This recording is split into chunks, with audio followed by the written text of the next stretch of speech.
Welcome back guys to GTA 6 Explained, and in today's videos we're going to be talking about the biggest move yet on the road to GTA 6. And if you've been waiting for a sign that this game is actually locked in, this is it. Pre-orders are officially getting a start date, and the brand new cover art also just dropped, and Take-Two CEO is finally answering some of the questions fans have been asking for months, and let's get all into it.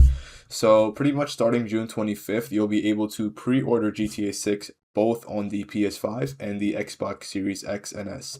So, and this will be done digitally as well. So if you are more of a physical copy person, Rockstar says copies will be available through select retail partners. And though we don't have like a full list yet of who those partners are, but you can expect that to get clear. It will get more clear as like we get closer to the release date.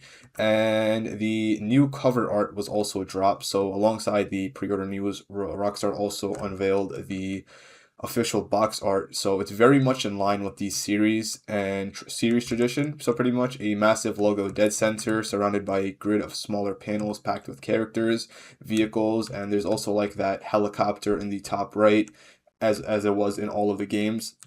I believe it's like a helicopter and something else, and they're always like in the same position as all of the other past GTA games as well. And there's other like minor details like that as well. But pretty much, if you're someone who likes to dissect every pixel for hints, this cover is gonna keep you busy for a while as well.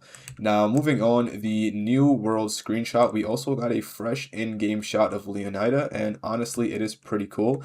The glowing coastlines, a detailed skyline, port activity in the background, distant landmarks are all wrapped in this warm sunset lighting that makes the whole place feel alive, honestly. And pretty much it's like the kind of image that like reminds you why people get so hyped for a new Rockstar world. Now that was pretty much the new map, like that will be like that GTA 6 will actually take place in. And what's next is pretty much like with the pre-orders about to open, you can honestly expect the marketing machine to ramp up fast. So that means like a new trailer is coming, possibly with more gameplay footage and the stuff that we definitely haven't seen yet. And honestly, just more details about GTA 6. Whether like will it launch with its own online mode right out of the gate, or will it be like last time where it will take some extra time to get that up and running. So pretty much that will be for the what's next. And there's also going to be a Take-Two. For example, the Take-Two CEO Strauss Zelnik had already hinted that marketing would kick off this summer without giving an exact date. However, this does pretty much line up with what he's previously teased. He also used a recent Bloomberg interview to shut down rumors that pre-orders will pretty much quietly start in the US retailer back in May. And according to Zelnik, that never actually happened, and the game remains on track for its November 19th release on PS5 and Xbox Series X/S. Now, pretty much there is still no word on PC, unfortunately.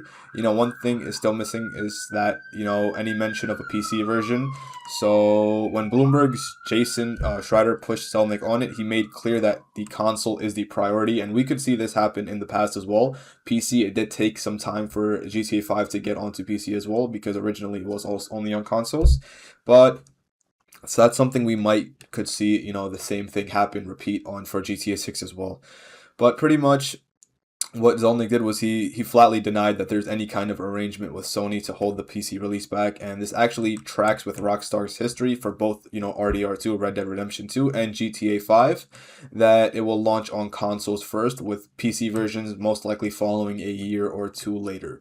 Now, the marketing approach will be different this time as well. For example, in a separate conversation with GamesIndustry.biz, Zelnick said something pretty notable. Like, don't expect the same kind of campaign that GTA 5 has.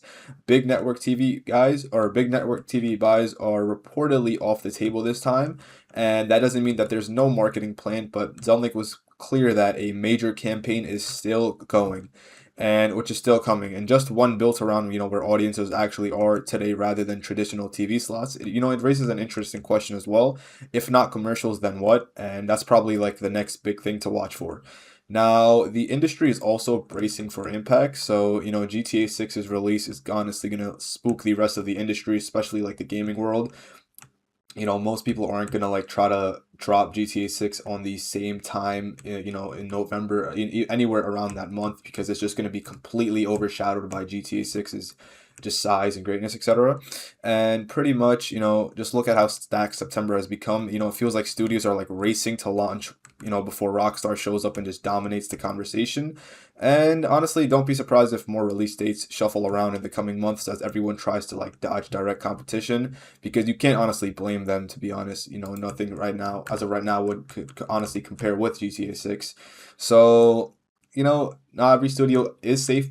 Not every studio is pretty much playing it safe, though. There are some studios like the S Game, the team behind Phantom Blade Zero, who actually pushed their release from September into late October, which is right before GTA 6's drop.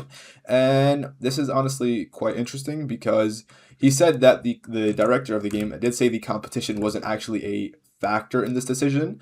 The extra time, he said, was just about polishing the game and just cutting down on day one bugs, not dodging Rockstar, but you can't really tell if that's true or not. But anyways, his stance was pretty much simple. Like, the product itself is what determines success, not the release calendar around it. And yeah, but that should be pretty much it. Putting it all together, the picture is pretty clear. GTA 6 looks more locked in for November 19th than ever. Hopefully no more delays, or especially after years of delays and rumors, that alone is a huge news for fans. Once pre-orders actually open, we'll hopefully start getting real answers on pricing, special editions, and whatever bonus content Rockstar has planned. And that's probably going to spark its own wave of debate. Will this be a standard $70 release, or does Rockstar push towards the $100 mark everyone has been speculating about? And we'll find out soon enough. But that's everything we know so far. If this kind of breakdown is useful, drop a like and a subscribe so you don't miss the next update, because with pre-orders this close, things are about to move fast.